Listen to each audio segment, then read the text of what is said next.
The Assembly will hear a statement by His Excellency Benjamin Netanyahu, Prime Minister, Minister for Foreign Affairs, Minister for the Economy, Minister for Communications, and Minister for Regional Cooperation of the State of Israel.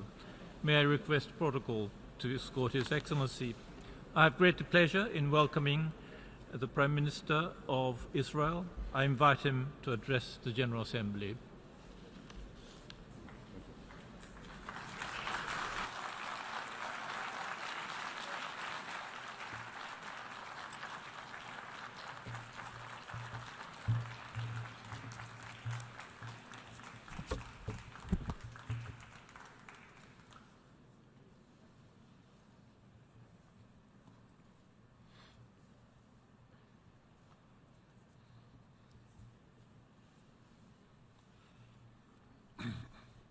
Distinguished delegates, ladies and gentlemen, when I spoke here 3 years ago, Israel stood alone among the nations. Of the nearly 200 countries that sit in this hall, only Israel openly opposed the nuclear deal with Iran.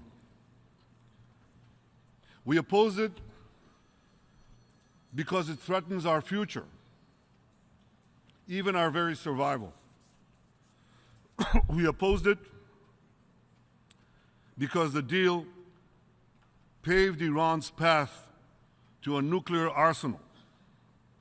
And by lifting the sanctions, it fueled Iran's campaign of carnage and conquest throughout the Middle East.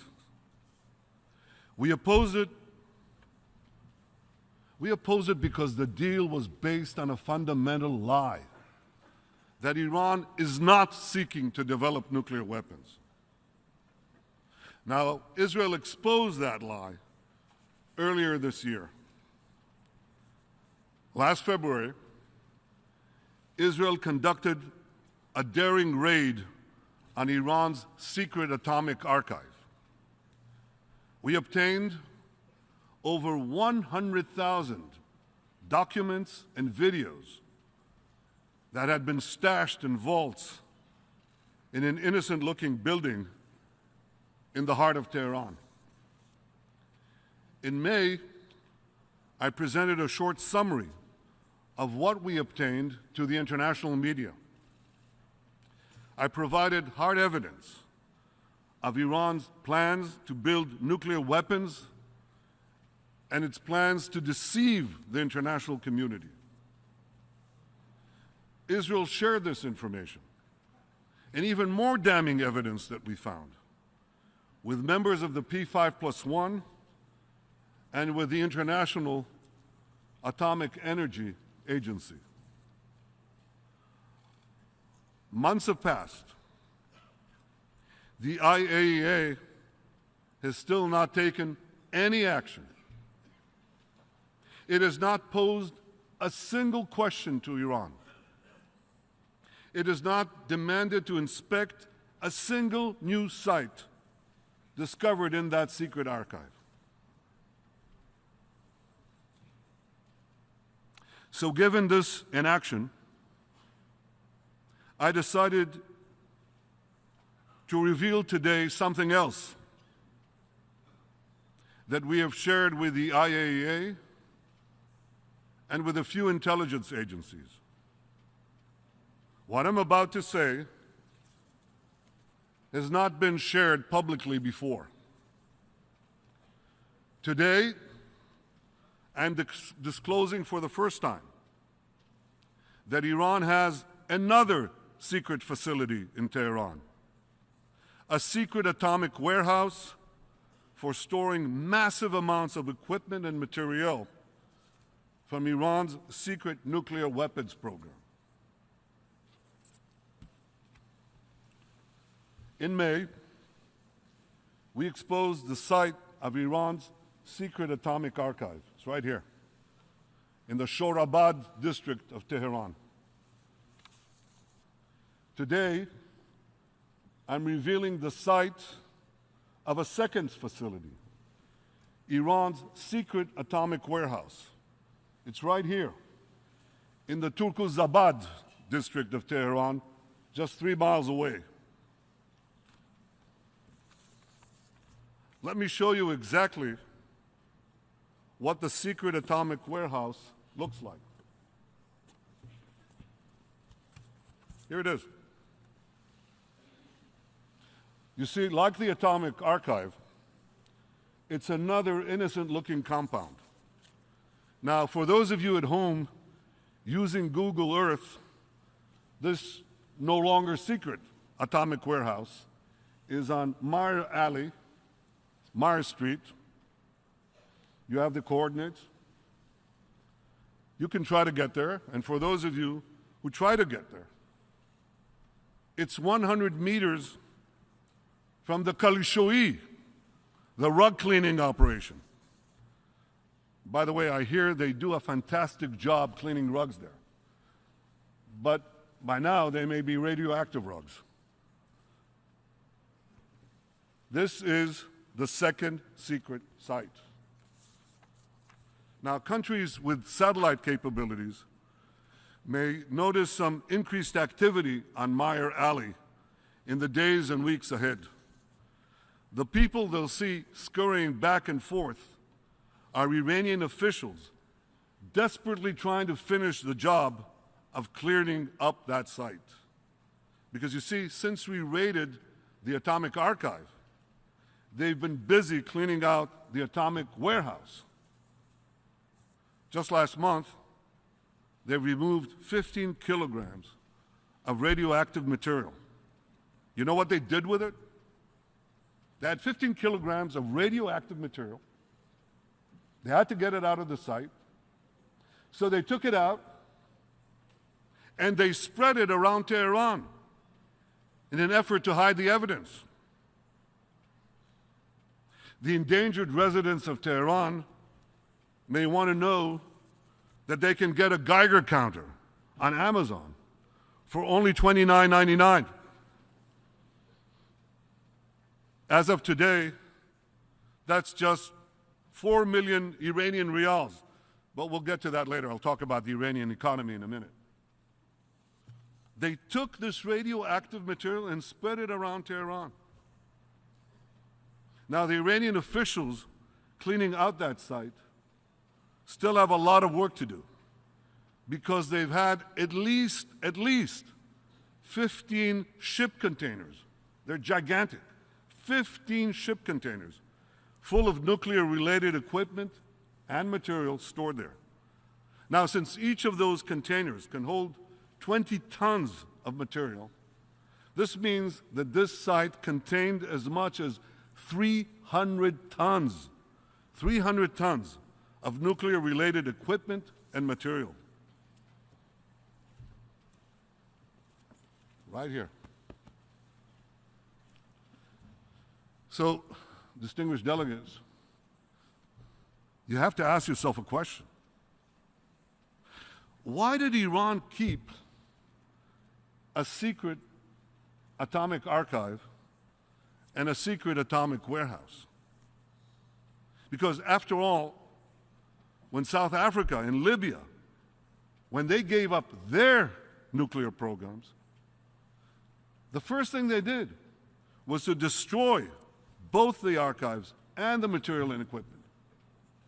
And the answer to the question is simple. The reason Iran didn't destroy its atomic archive and its atomic warehouse is because it hasn't abandoned its goal to develop nuclear weapons. In fact, it planned to use both of these sites in a few years when the time would be right to break out to the atom bomb. But ladies and gentlemen, rest assured that won't happen. It won't happen because what Iran hides, Israel will find. Ladies and gentlemen, I have a message to the head of the IAEA, Mr. Yukiya Amano. I believe he's a good man. I believe he wants to do the right thing. Well, Mr. Amano, do the right thing. Go inspect this atomic warehouse immediately, before the Iranians finish clearing it out. Distinguished delegates, do you remember when we were promised that inspections could take place anytime, anywhere? Remember that? Anytime, anywhere? Well, how about inspections right here, right now?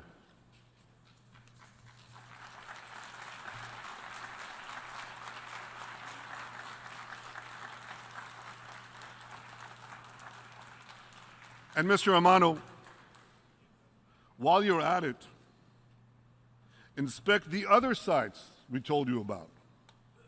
Once and for all, tell the world the truth about Iran. Now, I also have a message today for the tyrants of Tehran. Israel knows what you're doing, and Israel knows where you're doing it. Israel will never let a regime that calls for our destruction to develop nuclear weapons. Not now, not in 10 years, not ever.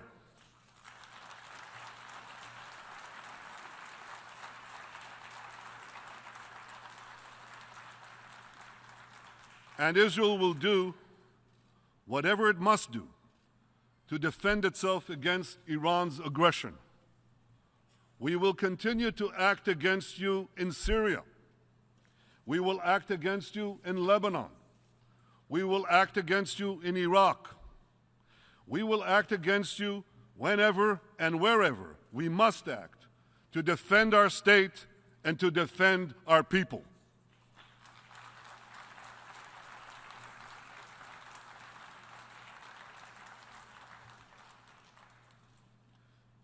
Distinguished delegates, 3 years ago, a few weeks after the nuclear deal was completed, I asked this question from this very podium.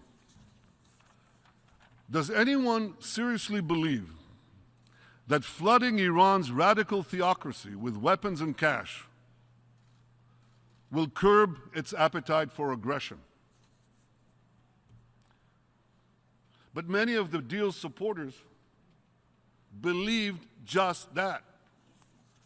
They believed that Iran's regime would become more moderate, more peaceful. They believed that Iran would use the billions of dollars it received in sanctions relief to improve the lives of its people, to solve the water problem, to solve the trucking problem, to solve the electricity problem, hospitals, schools. That's what they believed. Perhaps many of you also believe that. Well, this didn't happen. Instead, Iran used the money to fuel its vast war machine.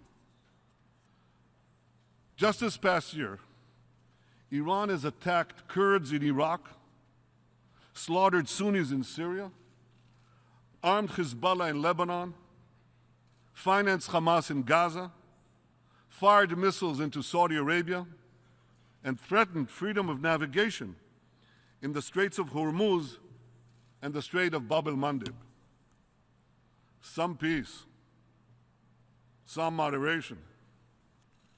Now, if you think that Iran's aggression has been confined to the Middle East, think again. Last month, 2 Iranian agents were arrested for plotting terror attacks right here in the United States. And several weeks ago, Iranian agents were arrested for plotting terror attacks in the heart of Europe. Yet, while the United States is confronting Iran with new sanctions, Europe and others are appeasing Iran by trying to help it bypass those new sanctions. Now, I've just used a word, a tough word, a very strong word, appeasement. And I use it reluctantly. But unfortunately, that's exactly what we're seeing again in Europe. Think about this. The same week, Iran was caught red-handed trying to murder European citizens. European leaders were rolling out the red carpet for President Rouhani, promising to give Iran even more money. I'm a historian's son. I have to ask. I ask it not merely as a historian's son, I ask it as a Jew, as a citizen of the world, as someone who's lived through the 20th century. Have these European leaders learned nothing from history? Will they ever wake up? Well, we in Israel, we don't need a wake-up call because Iran threatens us every day. Because despite the best of hopes, and there were many hopes around the nuclear deal, this deal did not push war further away. It brought war ever closer to our borders. In Syria, Iran is trying to establish permanent military bases against us and has already launched missiles and drones into our territory. In Gaza, Iran is arming terror groups to launch rocket attacks into our cities and terror attacks against our civilians. In Lebanon, Iran is directing Hezbollah to build secret sites to convert inaccurate projectiles into precision-guided missiles that can target deep inside Israel within an accuracy of 10 meters. Hezbollah, listen to this. Hezbollah is deliberately using the innocent people of Beirut as human shields. They've placed 3 of these missile conversion sites along Beirut's international airport.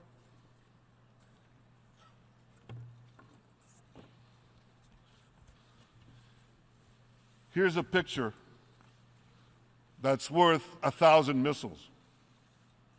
Here's Beirut's international airport. Here's the first missile site. It's in the Uzai neighborhood, on the water's edge, a few blocks away from the runway. Here's the second site. It's underneath a soccer stadium. That's the soccer stadium. 2 blocks away. And here's the third site. It's adjacent to the airport itself, right next to it. So I have a message for Hezbollah today. Israel also knows what you're doing. Israel knows where you're doing it. And Israel will not let you get away with it.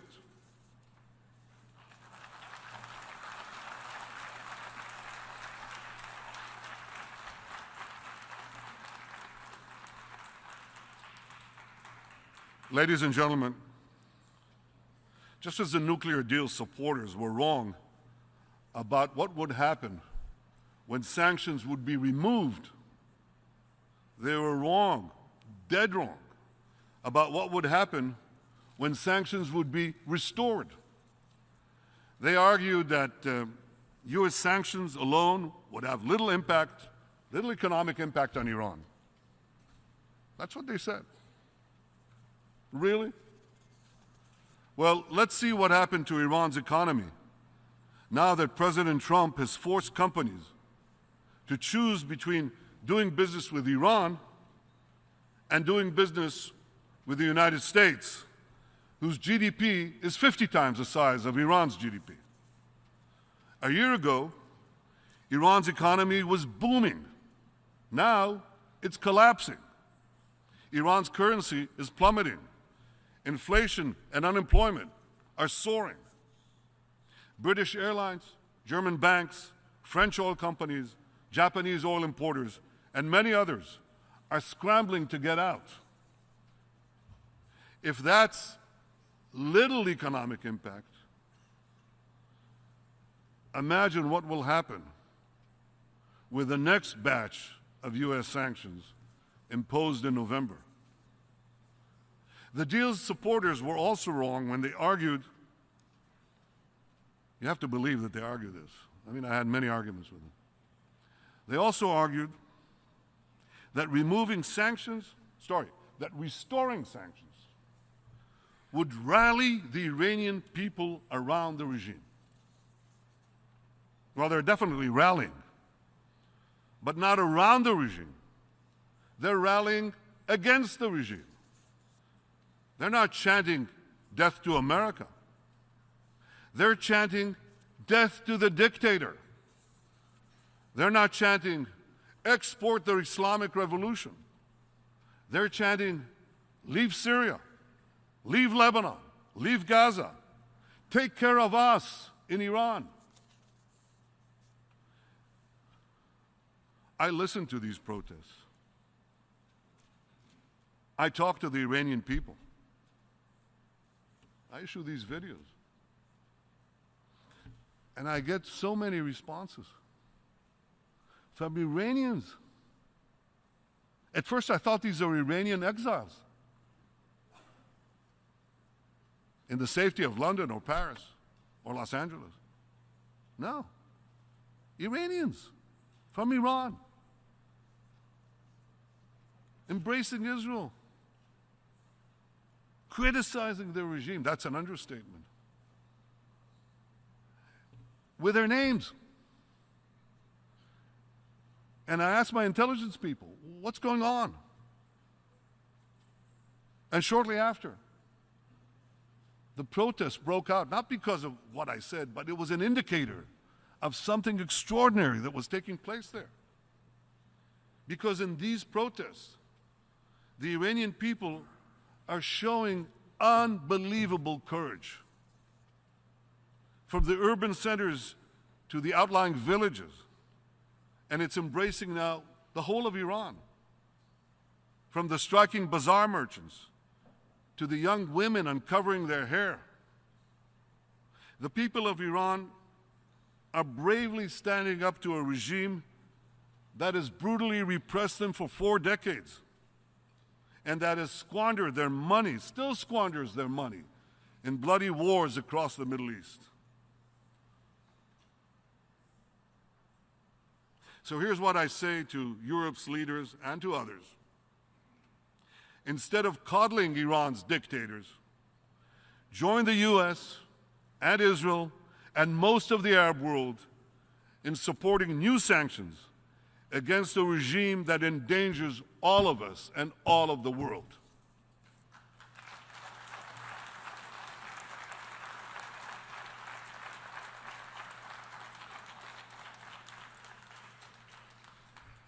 Israel is deeply grateful to President Trump for his bold decision to withdraw from the disastrous nuclear deal with Iran. Many, many of our Arab neighbors are also grateful. And everyone who cares about the peace and security of the world should also be grateful. But, ladies and gentlemen, I have an important confession to make. This may surprise you, but I have to admit that the Iran deal has had one positive consequence. An unintended one, but a positive consequence. By empowering Iran, it brought Israel and many Arab states closer together than ever before. Closer together than ever before in an intimacy and friendship that I've not seen in my lifetime and would have been unimaginable a few years ago.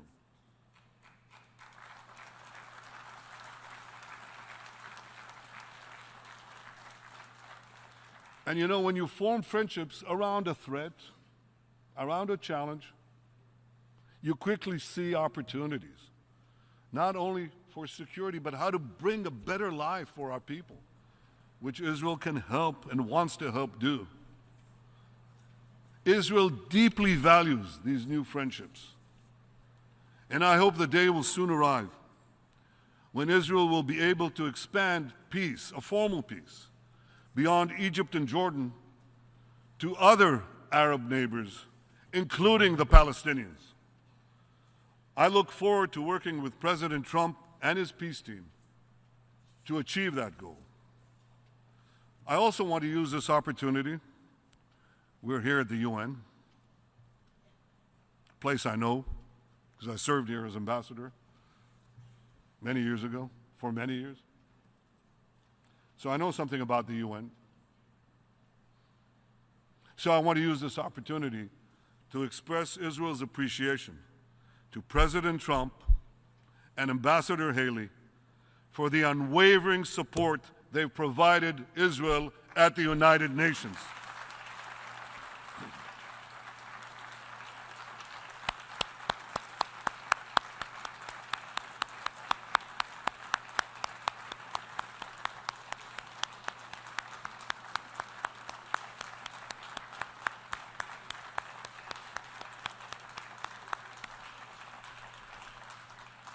They have unequivocally backed Israel's right to defend itself. They rightly pulled out of a history-denying UNESCO and a morally bankrupt UN Human Rights Councils. They have more resolutions about Israel than the rest of the world combined, I think. And tenfold compared to, I don't know, Iran, Syria, you name it. Not even tenfold, because you can't multiply zero by any number. They stopped funding President Trump and Ambassador Haley. They stopped funding an unreformed UNRWA, an organization that, instead of solving the Palestinian refugee problem, perpetuates it. Day after day, the Trump administration has stood up to what has long been a specialty here at the UN, slandering Israel. Even though the shameful resolution comparing Zionism to racism was repealed 25 years ago, I'm sorry to say that its foul stench still clings to these halls. Israel airlifted Ethiopian Jews to freedom and a new life in Israel, in the Jewish state. Yet here at the UN, Israel is absurdly accused of racism. Israel's Arab citizens vote in our elections, serve in our parliament, preside over our courts, and have exactly the same individual rights as all other Israeli citizens. Yet here at the UN, Israel is shamefully accused of apartheid. Today, there are at least 5 times as many Palestinians as there were in 1948, the year of Israel's founding. Yet here at the UN, Israel is outrageously accused of ethnic cleansing. Ladies and gentlemen, you know what this is? It's the same old anti-Semitism with a brand new face. That's all it is.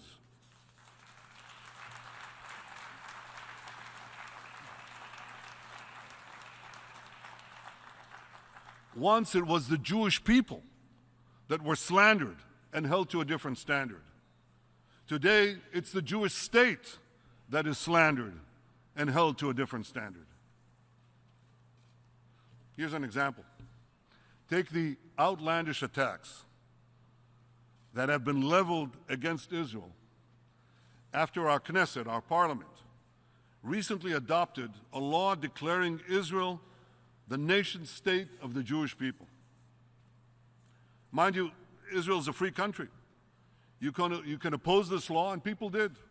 You can call for different wording in this or that clause, or you can call to add or subtract a clause. You can do that. But when Israel is called racist, Israel is called racist for making Hebrew its official language, and the Star of David its national flag. When Israel is labeled an apartheid state for declaring itself the nation state of the Jewish people, this is downright preposterous. And you know why? Because represented in this hall today are more than 100 countries that have only one official language, even though many other languages are commonly spoken within those countries. There are more than 50 countries here that have crosses or crescents on their flags, even though many have non-Muslims and non-Christians, many of them living in their midst. And there are dozens of countries that define themselves as nation states of a particular people, even though there are many ethnic and national minorities within their borders. None of these countries are denigrated or libeled for celebrating their unique national identity. Only Israel is denigrated. Only Israel is libeled. What is unique about the Jewish people is not that we have a nation state. What is unique is that many still oppose us having a nation state. Moments ago, President Abbas outrageously said that Israel's nation state law proves that Israel is a racist apartheid state. President Abbas, you should know better. You wrote a dissertation denying the Holocaust. Your Palestinian Authority imposes death sentences on Palestinians for selling land to Jews. Did you hear that? If a Jew buys an apartment, a piece of land, anywhere in the Palestinian territories, the Palestinian who sold him that land is executed. That's what the law says. President Abbas, you proudly pay Palestinian terrorists who murder Jews. In fact, the more they slay, the more you pay. That's in their law too. And you condemn Israel's morality? You call Israel racist? This is not the way to peace. This is not the way to achieve the peace we all want and need, and to which Israel remains committed.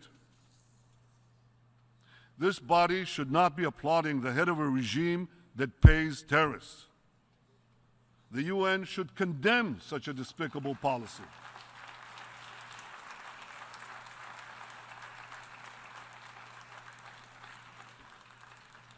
And the UN, which brokered a ceasefire in 2014, should demand that Hamas release our fallen soldiers, Oron Shaul and Adar Goldin, who was kidnapped when Hamas violated that very ceasefire. Hamas should also release the two Israeli citizens it holds captive, Abera Mengistu and Hisham al-Sayed.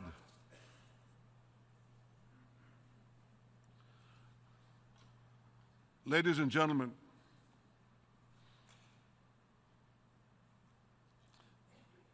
every time I stand here, I feel as I do today. I am privileged to stand here as the Prime Minister of the Jewish and democratic state of Israel.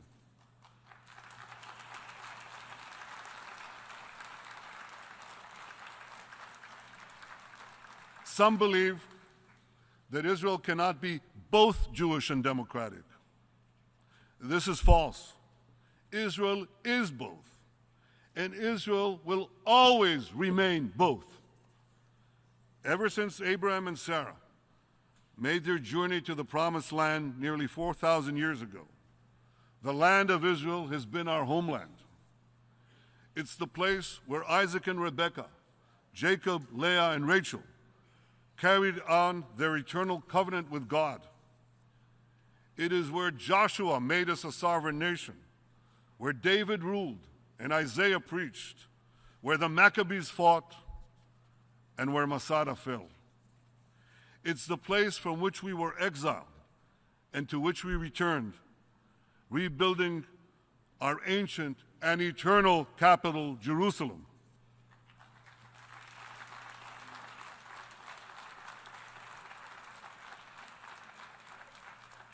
The nation-state of Israel is the only place where the Jewish people proudly exercise our collective right of self-determination. That right was recognized nearly a century ago by the League of Nations and over 70 years ago by the United Nations when it voted to establish, or rather to support the establishment of a Jewish state. That's what it said, that resolution. A Jewish state.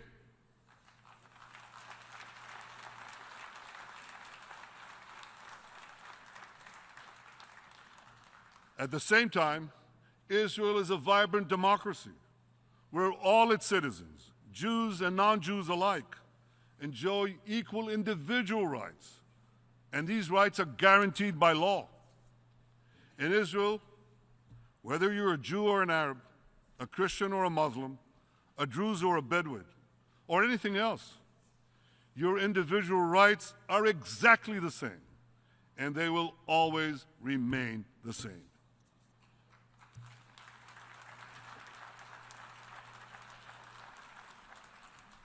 In the Middle East, that's not obvious. Now, that's an understatement. In the Middle East, where women are often treated as property, minorities are persecuted, gays are hanged, Israel stands out as a shining example of freedom and progress. Ladies and gentlemen, I could not be more proud to represent my country, Israel. I'm proud that we've made Israel a global technological power of breathtaking creativity in information technology, in precision agriculture. You know what that is? We target the fertilizer and the water down to the individual plant, not field, not part of a field, down to the plant. I'm proud of these geniuses that bring these unbelievable developments in water management, in cybersecurity, in autonomous vehicles, in digital health, in medical devices, and in so many other fields that are improving the lives of billions of people around the world. I'm proud of Israel's brilliant scholars, innovative entrepreneurs, talented artists. I'm proud of Israel's devoted teachers, compassionate doctors, and our search and rescue teams who saved lives from Haiti to Mexico, from Nepal to the Philippines. I'm proud, I'm so proud, of Israel's courageous soldiers, the men and women who bravely defend our homeland while upholding the highest values.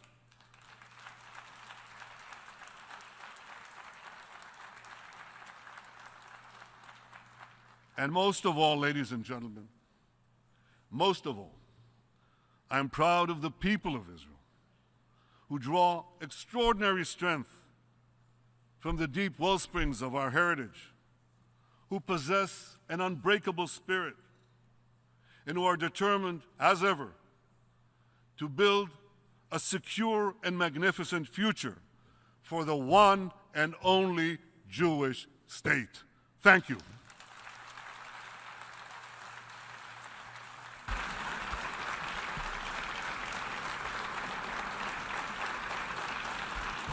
On behalf of the General Assembly, I wish to thank the Prime Minister of the State of Israel, His Excellency Benjamin Netanyahu, for the statement just made, and I request protocol to escort His Excellency.